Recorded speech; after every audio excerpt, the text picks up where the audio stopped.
When I grew up as a child in North Carolina, my mother would say, make sure you eat all the food on your plate, because otherwise this would be food available for starving Chinese. So the thought was China was such a poor country that people had trouble eating.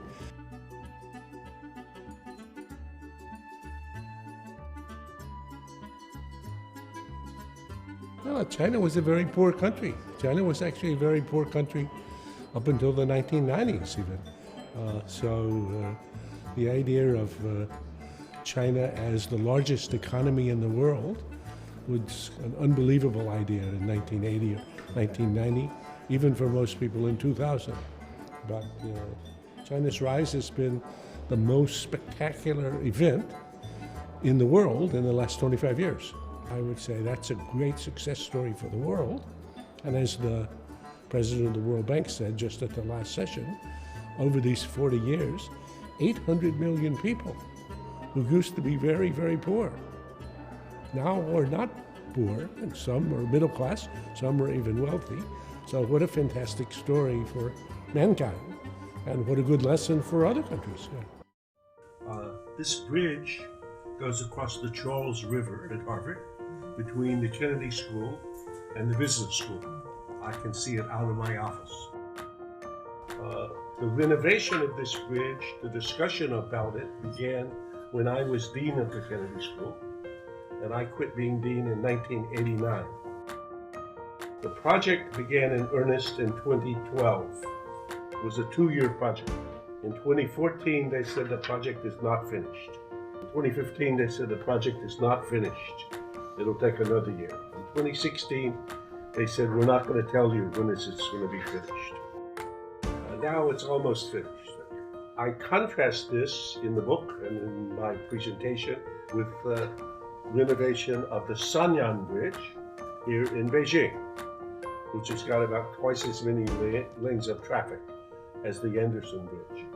How long did it take to complete the renovation of the Sanyang Bridge? 43 hours. So in the last 10 years, the U.S. has been building a 500-mile stretch of high-speed rail between San Francisco and Los Angeles. It was supposed to be finished by 2017. And many people think the answer is never going to be finished. So in those 10 years, how much high-speed rail did China lay down that's working today? I guess 16,000. And before the 500 miles is finished in the U.S., how much more will be in China? Another 16,000 at least. So in my book, Destined for War, I have in the first chapter called The Rise of China. And I give a short version of a quiz that I give to my students at Harvard. And the question for the heading is called, when could China become number one? And students guess 2030, 2040, and then I show them a second chart which says already. China is already number one. So not only rival the US, but surpass the US, including as the largest economy in the world, when measured by the best yardstick for comparing national economies, purchasing power parity. And then I'll give a little bit more details. So for me, the tweet size, the big geopolitical event of the last 25 years has been the rise of China. Never before has a nation risen so far, so fast, on so many different dimensions. In the book, I quote former Czech President Havel, who says, things have happened so fast, we haven't yet had time to be astonished. Is Thucydides' trap, which is a concept that I coined about 6 years ago, that's made itself rapidly into the policy mainstream. And the big question is the subtitle of my book, Destined for War, Can America and China Escape Thucydides' Trap? And actually,